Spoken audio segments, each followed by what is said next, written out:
अस्सलामुअलैकुम students, welcome to the class of physics. I am sir Ahmad from CPS Lala Musa. आज हम physics के इस लेक्चर में चैप्टर नंबर 1 का सबसे लास्ट वाला क्वेश्चन सिग्निफिकेंट फिगर के बारे में पढ़ेंगे और उसके रूल्स के बारे में बात करेंगे।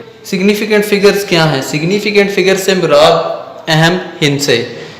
कहता है कि all the accurately noun digits, सब दुरुस्तगी के साथ मालूम किए गए हिंसे या सब दुरुस्त मालूम किए गए हिंसे, और पहला शक वाला हिंसा जो है वो आपका सिग्निफिकेंट फिगर कहलाता है। मैं दोबारा रिपीट कर देता हूं कि किसी भी मेजरमेंट में, किसी भी एक्सप्रेशन में मौजूद दुरुस्त मालूम हिंसे, यानी जिनके बदलने का, जिनके राउंड ऑफ होकर चेंज होने के कोई चांसेस ना हो, वो दुरुस्त मालूम हिंसे। और सबसे पहला शक वाला हिंसा जो है वो आपका सिग्निफिकेंट फिगर कहलाता है। ये आपकी फिजिकल क्वांटिटी में क्या चीज रिफ्लेक्ट करता है कि वो मेजरमेंट किस हद तक अच्छी है, किस हद तक प्रिसाइज है। रूल की बात करें तो सबसे फर्स्ट वाला रूल है कि जो भी नॉन जीरो डिजिट है, यानी जो जीरो नहीं है, वो डिजिट हमेशा सिग्निफिकेंट होता है। 1 से लेके 9 तक डिजिट हैं और इन्हीं के कॉम्बिनेशन से आपके नेक्स्ट डिजिट्स बनते हैं।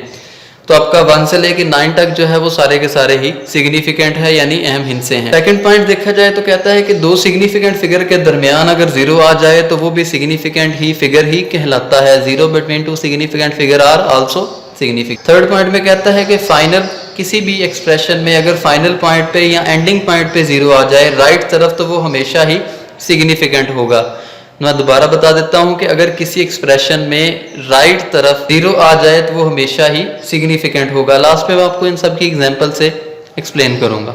अगर फोर्थ पॉइंट देखा जाए तो कहते हैं कि जीरो जो लेफ्ट साइड पे लिखा गया है किसी भी डेसिमल पॉइंट में, किसके स्पेस के पर्पस के लिए, वक्फा देने के लिए डेसिमल पॉइंट्स में, तो वो सिग्निफिकेंट नहीं होगा। सबसे लास्ट वाले पॉइंट में कहता है कि अगर होल नंबर में एंड पे एक या एक से ज्यादा जीरोस आ जाएं किसी भी डेसिमल पॉइंट में, तो वो जीरो सिग्निफिकेंट हो भी सकते हैं और सिग्निफिकेंट नहीं भी हो सकते।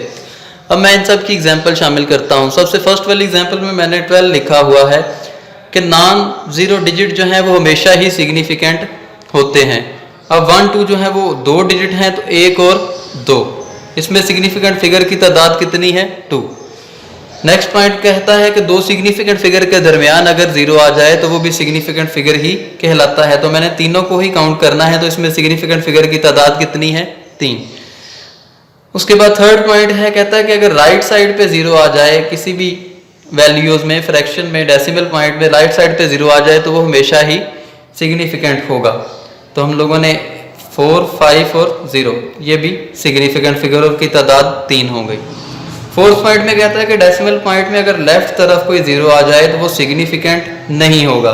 तो हमने इस जीरो से नेक्स्ट पॉइंट पे चले जाना है। तो आगे कितने सिग्निफिकेंट फिगर हैं आपके? 1, 2 और 3। तो आपके सिग्निफिकेंट फिगर की तादाद 3 है। सबसे लास्ट वाले पॉइंट में उन्होंने बोला कि अगर एंड पे जीरो आ जाए तो वो सिग्निफिकेंट हो भी सकता है और सिग्निफिकेंट नहीं भी हो सकता। मैं इसी एग्जाम्पल को थोड़ा सा चेंज करता हूँ कि आप इसको 0.7 भी लिखेंगे तो वो भी 0.70 के ही इक्वल है। तो अगर 0.70 लिखा हुआ है तब सिग्निफिकेंट फिगर की तादाद 2 है, और अगर 0.7 लिखा हुआ है तो तब सिग्निफिकेंट फिगर की तादाद 1 है। आज हमने सिग्निफिकेंट फिगर के बारे में पढ़ा, उसके रूल्स के बारे में पढ़ा। अब लेक्चर में जो कुछ बोला गया है, अगर आपको उस चीज से रिलेटेड या किसी भी चीज से रिलेटेड कोई क्वेश्चन है तो आप नीचे कमेंट करके पूछ सकते हैं। अल्लाह ताला आपका हामी और नासिर हो।